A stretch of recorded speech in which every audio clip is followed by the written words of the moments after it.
İkinci Dünya müharibəsi bəşər tarixinin ən qanlı səhifələrindən hesab olunur. Bu savaşda dünya əhalisinin 75%-nin yaşadığı 61 dövlət iştirak edib. Müharibə zamanı ümumilikdə 27 milyon hərbiçi və 25 milyona yaxın mülki şəxs həlak olub. Antifaşist blokunun qələbəsi ilə başa çatan savaş dünyanın siyasi xəritəsində mühüm dəyişikliklərə səbəb olur. Tarixi faktlara əsasən Azərbaycan SSR-nin hər 5-ci vətəndaşı müharibədə iştirak edərək xüsusi fədakarlıq və cəsarət göstərib. 1941-ci ildə Azərbaycan SSR-nin əhalisi cəmi 3 milyon 400 min nəfər olduğu halda Böyük Vətən müharibəsində qələbə uğrunda ölkəmizin 700 minə yaxın oğul və qızı mübarizə aparıb. Bu il milyonlarla insanın taleyini, dünyanın tarixini və xəritəsini dəyişmiş həmin tarixdən 80 il ötür. Sovet İttifaqı adlanan dövlət artıq tarixə çevrilib, lakin faşizm üzərində çalınan böyük qələbə yaddaşlardan silinməyib. Bu, 1941-ci ilin ilk günlərini yaşayan Bakıdır. O Bakı ki, əhalisinin sayına görə SSR-də 4-cü, neft hasilatına görə isə 1-ci şəhəridir. Bu illərdə Bakı hətta Neft Akademiyası adlanırdı. Bütün ölkələrdə olduğu kimi Azərbaycanda da müharibəni gözləmirdilər. Bakılılar neft və qaz çıxarır, dəzgahlar və maşınlar istehsal edirdilər. Bir sözlə, iş çox idi.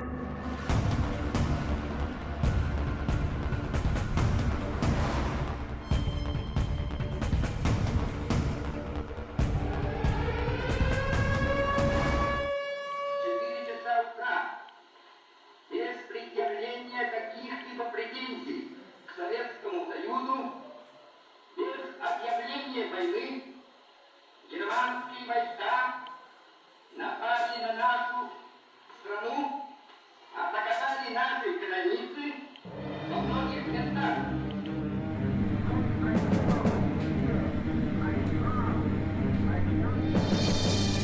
Ölkəmizin şəhərlərini bombalayırlar. Bu xəbər eyni gündə, saat və dəqiqədə bütün ölkədə səsləndi. Azərbaycanlılar və ruslar, Qazaxlar və Belaruslar, Ukraynalılar və Türkmənlər. Vətən təhlükədədir. Və elə vətən üçün də yarım milyondan çox insan bu meydanları müharibə üçün tərk edir. Düşmən Moskvaya doğru irəliləyirdi. Faşistlər Führerin Barbarossa planına əsasən payaza qədər böyük ölkənin həyati mərkəzlərini, o cümlədən neft paytaxtı Bakını ələ keçirməli idi. Ну, конечно же, понятное дело, что война... Təbii ki, müharibə həm də motorlar müharibəsi adlandırılırdı. Motorlar məlum olduğu kimi benzinsiz və yağsız işləmir və bu mənada Azərbaycanın əhəmiyyəti çox böyükdür. İndi nə qədər tərifli sözlər desək də, bunu bir daha deyirəm, hətta neçə illərdir təkrarlayıram. Azərbaycanlı da bu haqda danışmışam, düzdür, çoxları bunu başa düşmür. Hələ də başa düşmürlər ki, Volqa çayında almanların yolunu kəsmək və bu döyüşdə 1 milyona yaxın insan itirmək nə deməkdir? Çünki o zaman Azərbaycan neftini itirmək hər şeyi itirmək demək idi. Bu, o gələcək qələbəni itirmək demək idi. На этом сражении почти миллион человек. Almanlar qırğın və müharibə istəyirlər və buna nail olacaqlar. Bu ifadə hər kəs üçün bir devizə çevrildi. Bütün ölkə kimi Bakıda uzun sürəcək müharibə şəraitinə hazırlaşırdı. Qısa müddətdə çətin hərbi sənətə yiyələnmək lazım idi. Kimya müəssisələrində 26 növ yandırıcı və partlayıcı kimyəvi birləşmə, 9 növ aviasiya və 8 növ dizel yanacağı istehsal olunur, yanğın əleyhinə inventar və avadanlıqlar hazırlanır. Geyimləri oddan qorumaq üçün xüsusi hopdurucu maddələr istehsal edilir. Azərbaycanlı gənc kimyaçı alim Yusif Məmmədəliyev isə ixtirası ilə necə deyərlər cəbhənin taleyini dəyişir. Onun hazırladığı aviasiya üçün yüksək aktanlı benzin təyyarələri səmada böyük gücə çevirir. Alman tanklarının qəniminə çevrilmiş sadə, lakin qorxulu silah, Molotov kokteyli də Bakıda limonad zavodlarından birində hazırlanırdı. Və o icad da Yusif Məmmədəliyevin adı ilə bağlıdır. У нас есть герои, те, которые, конечно, погибли. Мы их всех помним. İtirdiyimiz qəhrəmanlarımız var. Onların hamısını xatırlayırıq. Sözsüz ki, onların adına xatirə kitabları, abidələr, memoriallar var və hər bir Azərbaycanlının adı qələbəyə verdiyi töhfə qızıl hərflərlə yazılıb. Amma bəzilərini xüsusi qeyd eləmək istəyirəm. Məsələn, hamımız bilirik ki, Azərbaycanda istehsal olunan Molotov kokteyli var. Amma bunu az adam bilir. Mən özüm belə bunu son illər bilmişəm. Onu məhz Azərbaycanlı Yusif Məmmədəliyev icad edib. O 1600 dərəcədə yanan, həm də kəskin tüstü yayan və tanklara zərər verə bilən bir qarışıqdır. Hamı buna Molotov kokteyli deyir. Bu məni təəccübləndirdi. Molotovun bundan heç bir əlaqəsi yoxdur. Bunu Azərbaycanın görkəmli alimi icad edib və bunun 35 mini Azərbaycanda istehsal edilərək döyüş meydanlarına çatdırılıb. Bu, təbii ki, Azərbaycan tərəfindən verilən bir töhfə idi.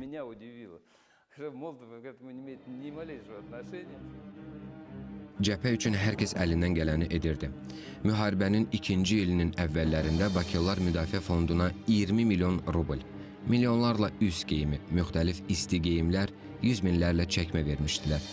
Azərbaycanlı qadınlar əskərlərə isti paltar və ərzaqla birlikdə 20 mindən çox bağlama göndərmişdilər. Hər bir bağlama vətən müdafiəçilərinə anaların, bacıların, həyat yoldaşlarının xeyir duasını gətirirdi. 1941-45-ci illərdə SSR-nin neft sənayesi 110 milyon ton neft hasil edib ki, onun 75 milyon tonu Azərbaycanın payına düşürdü. Görkəmli dövlət xadimi Nikolay Vozinsenski SSR-nin hərbi iqtisadiyyatı kitabında yazırdı. Sovet Bakısı arası kəsilmədən cəbhəni və SSR xalq təsərrüfatını neft məhsulları ilə təmin edirdi. Yüzlərlə motoru havada və yerdə hərəkətə gətirən də məhz Bakı nefti idi. Hitler Bakını faşizm imperiyasını neftlə təmin edən hərbiləşdirilmiş mərkəzə çevirmək niyyətində idi. Lakin Bakı nefti 2-ci Dünya müharibəsinin həlledici cəbhələrindən olan Şərq cəbhəsində Sovet ordusunun motorlarını hərəkətə gətirərək faşistlərin bel sütununu sındırdı və bununla möhtəşəm qələbənin həlledici amili oldu. Əfsanəvi sərkərdə Georgi Jukov öz xatirələrində yazırdı. Bakı neftçiləri cəbhəyə və ölkəyə düşmən üzərində tezliklə qələbə üçün nə qədər lazımdırsa, o qədər də yanacaq vermişlər. Elə bu səbəbdən də müharibə illərində faşistlər Bakı nefti uğrunda belə qızğın mübarizə aparıblar. Без советского Азербайджана и его вклада. Açıq demək lazımdır ki, Sovet Azərbaycanı və onun töhfəsi olmasaydı, qələbə qazanmaq yəqin ki, çətin olardı. Sovet ordusunun zirehli və avtomobil qoşunlarının uğurlu döyüş əməliyyatları apara bilməsində məhz Xəzərin neft yataqlarından hasil edilən Azərbaycan nefti əsas rol oynamışdı. Statistika göstərir ki, o vaxt SSR-də hasil edilən bütün neftin təxminən 70% Azərbaycan mənşəli idi. Təbii ki, bu təkcə neft deyil, həm də benzin, o cümlədən aviasiya üçün yüksək oktanlı yanacaq idi. Bunlara sürtgü yağlar da daxildir. Bunsuz mühərriklər işləyə bilməz. Və yanacağın 80%, sürtgü yağlarının 90%, Qızıl Ordunun qələbəsinə Sovet Azərbaycanının əsas töhfəsi olmuşdu.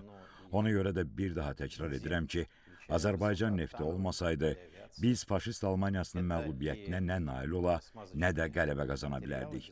Bizim ümumi qələbəmizdə Azərbaycanın texnoloji potensialı əsas rol oynadı. В этом плане я хочу сказать, что, конечно же, 80% топлива и 90% смазочных масел – это тоже был ключевой вклад советского Azərbaycana. 1941-ci ilin dekabrında Hitler Cənubu əsas istiqamət elan edir. Bakı neftini biz nəzarətə götürəcəyik və bununla da Sovet tanklarını və təyyarələrini hərəkətsiz dəmir oyuncaqlara çevirəcəyik fikirləri də məhz Hitlerə məxsusdur. Seçilmiş qoşunlar, 2 tank ordusu, Führerin sevimli diviziyası. Bir sözlə, Böyük Almaniya Qafqaz istiqamətində irəliləyir. Qafqazın müdafiəsinin ilk dövründə onu cəmi bir neçə tank və məhdud sayda təyyarə qoruyurdu. Amma xalq faşist əmrinə qarşı mərdlik göstərdi və əyilmədi. Был открыт 610-й завод, Bakıda 610-cu zavod açıldı. Orada faktiki olaraq katyuşalar, onlar üçün quraşdırıcılar istehsal olunurdu. Bu, döyüşlərdə mühüm rol oynamış əfsanəvi katyuşadır. Bakıda təkcə bu deyil, Ağır hava bombaları üçün gilizlər də istehsal olunurdu. Məni ən çox təəccübləndirən bir məqamı qeyd eləmək istəyirəm. Plana görə bu zavodu 40 günə hazır vəziyyətə gətirmək lazım idi. Hətta indi də 40 gün ərzində bu aviasiya bombalarını istehsal eləyəcək bir zavod yaratmağı təsəvvür eləmək çətindir. İnanılmaz bir hadisədir. Zavod 16 günə hazır vəziyyətə gətirilir və 16 gün ərzində yaradılan zavod məhsul istehsal eləməyə başlayır. Mərmilərin, hava bombalarının, molotov kokteyllərinin istehsalı, neft, hətta qida məhsulları barədə danışmıram. Azərbaycanlılar xalq olaraq özlərinə hardasa korluq verərək hər şeyi cəbhəyə göndərirdilər.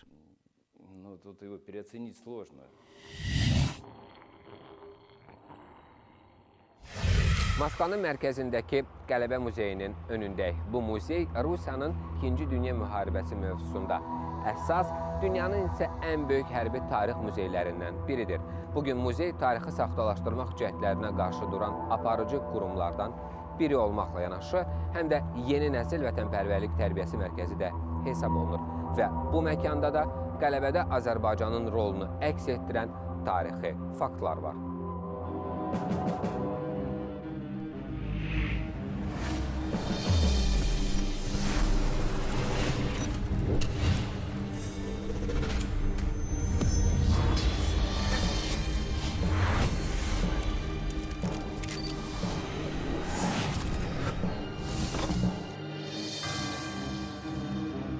Bugün Qələbə Muzeyi tarixi həqiqətlərin qorunması, tarixin saxtalaşdırılmasına qarşı mübarizə, mühüm tarixi qərarların və hadisələrin nəticələrinə yenidən baxılması üçün forpost kimi fəaliyyət göstərir.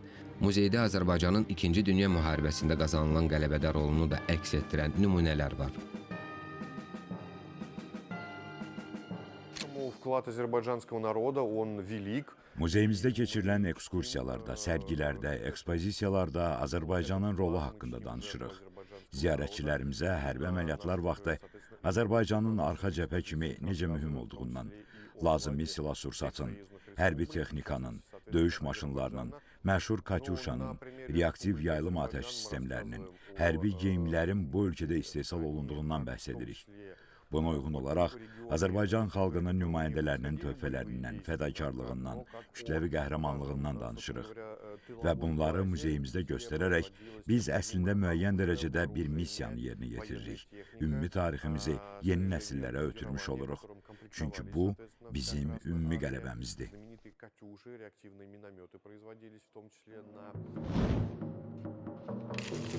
Stalinin baş nazir Churchillə ünvanladığı şəxsi və gizli məktubdan.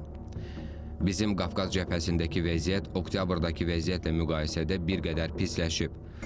Almanlar Nalçik şəhərini tutmağa və hazırda böyük döyüşlərin getdiyi Vladikavkaza yaxınlaşmağa müvəffəq olublar. Burada bizim zəif tərəfimiz qırıcı təyyarələrin olmamasıdır.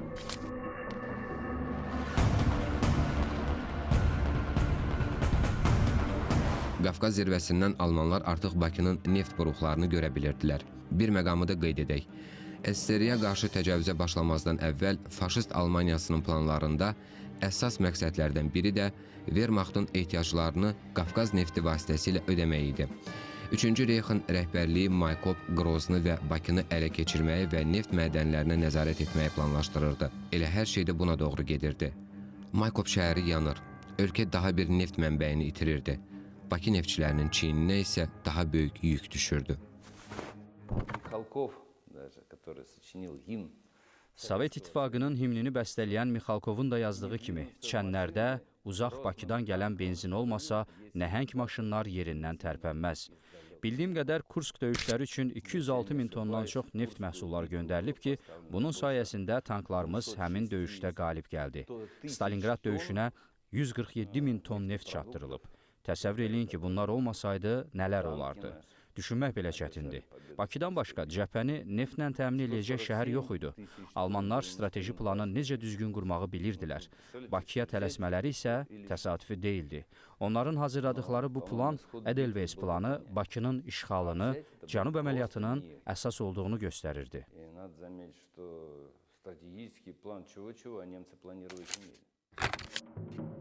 Baş nazir Winston Churchillin Stalinə çox məxfi və şəxsi məktubundan Almanlar artıq Xəzərdə dəniz əməliyyatlarını həvalə edəcək admiral təyin ediblər.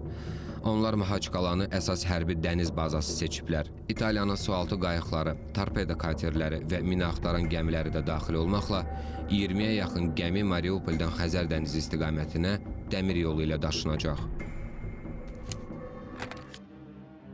Bakı bütün gücünü işğalçılara qarşı mübarizəyə sərf edir.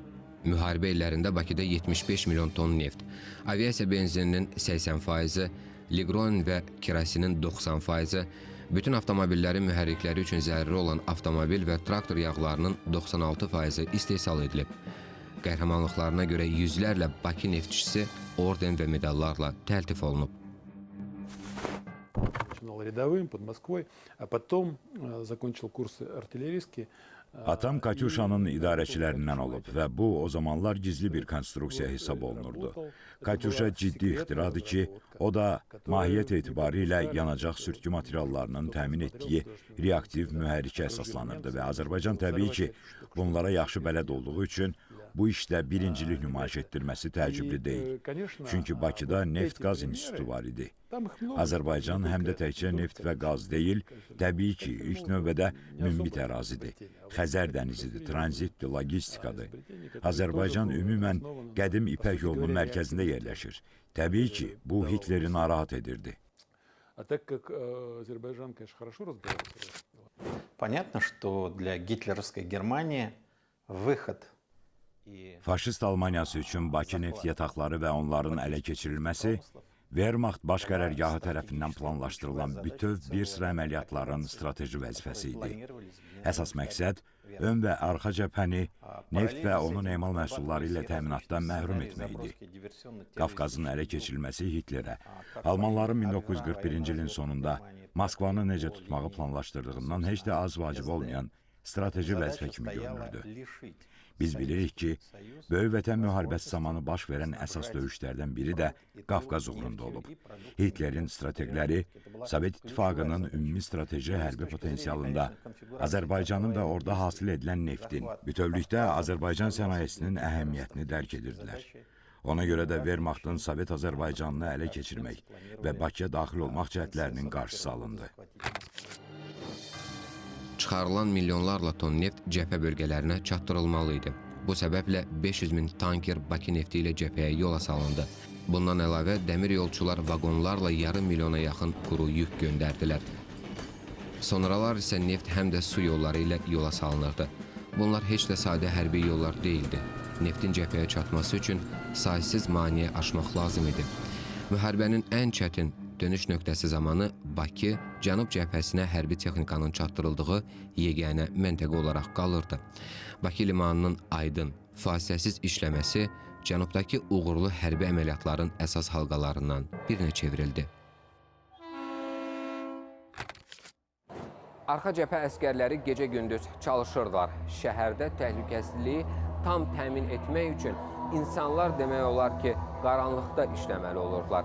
Bakının bütün fabrikləri ölkənin müdafiəsi üçün çalışırdı. O zamanlar daha bir şüar belə səslənirdi. Cəbhəyə lazımdır, biz edəcəyik. Bu şüar sanki hər bir Bakılının əmək qanununa çevrilmişdi. Bakıda pulemyotlar yığılır, bombalar, mərmilər hazırlanır, Yak-3 qırıcılarının istehsalı başlayır və ən əsası da Bakı zavodlarında Qafqazdan Hitlerə hədiyyə yazısı olan müxtəlif məhv edici silahlar və dırnaqarası hədiyyələr hazırlanırdı.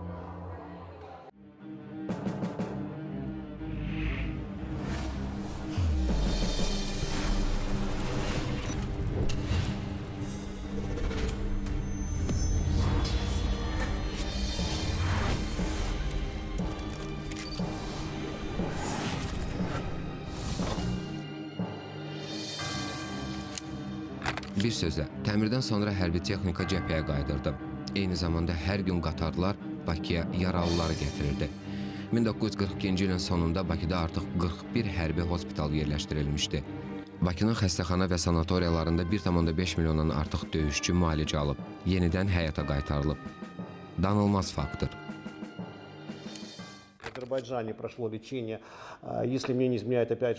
Azərbaycan müharibə dönəmində mühüm mərkəz idi. Qızıl Ordunun əskərləri orada müalicə olunurdu. Bakı bu əskərlər üçün, döyüşlərdə fəal iştirak edən bu insanlar üçün bir evə çevrilmişdi. людей, которые активно участвовали в боях. Мне говорил и Геннадий Андреевич Зюганов. Его отец лечился, например, в Баку. Bizim partiyanın sədri Gennadiy Züqanovun atası müharibə illərində Bakıda müalicə olunurdu. O əslində Sevastopol yaxınlığında ölümcül yaralanmışdı. Ayağı artıq orada amputasiya edilmişdi. Məhz Azərbaycanda onu sağaltdılar. Düz bir il Bakıda müalicə alıb. Bütün Azərbaycan o zaman yaralıların və uzaq arxa cəbhəyə göndərilənlərin faktiki olaraq aparıldığı bir mərkəz idi. Gennadiy Züqanov bu barədə Azərbaycan prezidenti İlham Əliyevə də danışıb və bu xatirə hər zaman onun yaddaşında, ürəyindədir. Winston Churchilldən Iosif Stalinə məxfi məktub. Şübhəsiz ki, Hitler Bakını zəbt etmək ümidini itirdikdən sonra hava hücumları ilə onu dağıtmağa çalışacağının fərqindəsiniz. Xahiş edirəm, mənə inanın. Qisas yaxınlaşır və cinayət cəzasız qalmayacaq. Heç nə unudulmayacaq. 1942-ci ilin payızında faşistlərin Qafqaza hücumu dayandırılır və ölkə həlledici əks hücuma keçmək üçün qüvvələrini cənubda cəmləşdirir. Birdən olsun Alman təyyarəsi Bakıya girə bilmir. Şəhərə bir bomba belə düşmür. Ən əsası, heç bir neft yatağı sıradan çıxarılmır. Hava yolu ilə Bakıya çata bilməyən faşistlər nəqliyyat rabitəsinə hücuma keçdilər. Lakin dəmir yollarında yaxşı təşkil olunmuş bərpa işləri müvəqqəti itkiləri minimuma endirir. Neft cəbhəyə axmağa davam edirdi. Beləliklə, qələbə də yaxınlaşırdı.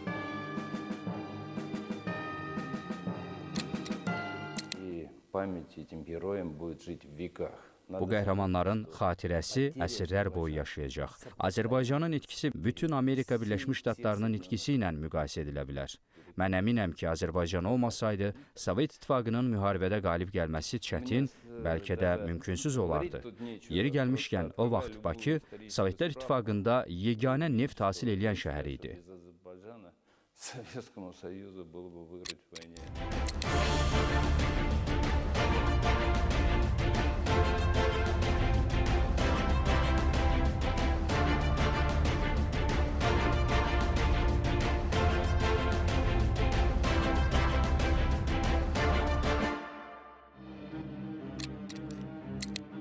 Budur. 8 may 1945-ci ildə Berlində Almaniya Ali Komandanlığının nümayəndələri qeyd-şərtsiz təslim aktını, kapitulyasiyanı imzalayırlar.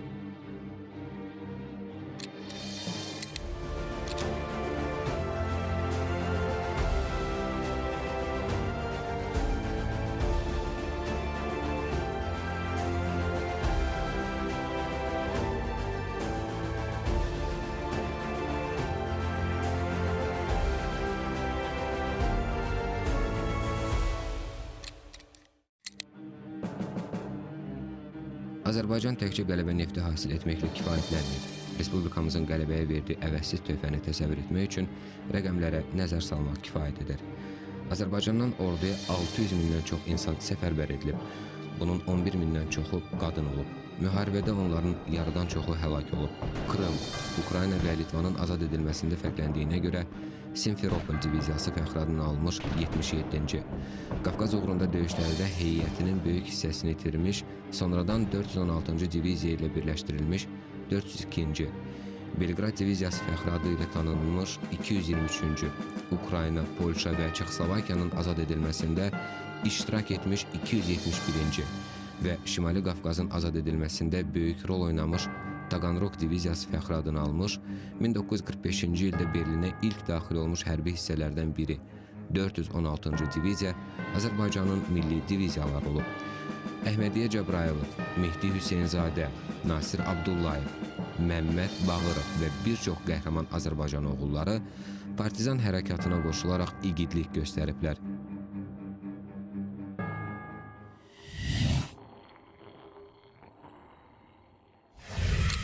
И сегодня мы отдаем Ümumi bayramımız böyük qələbənin 80 illiyidir. 600 mindən çox Azərbaycanlı cəbhəyə çağırılıb.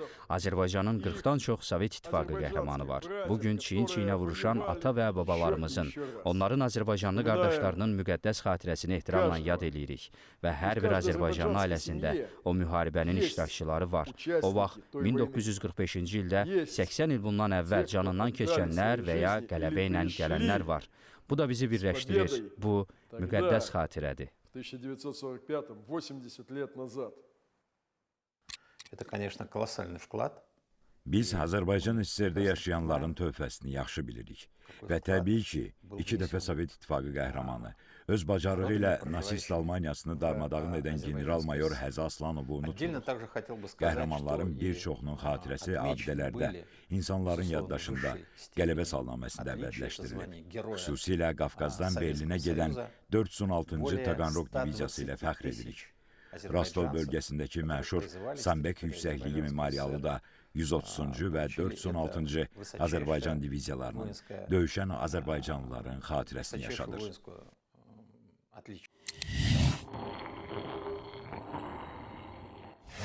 Ümumiyyətlə, 2-ci Dünya müharibəsinin miqyasına, silahlı mübarizələrin intensivliyinə, bilavasitə iştirak edən dövlətlərin sayına görə bəşər tarixində tayı bərabəri yoxdur. Bu müharibədə ölənlərin ümumi sayı 50 milyon nəfərdir.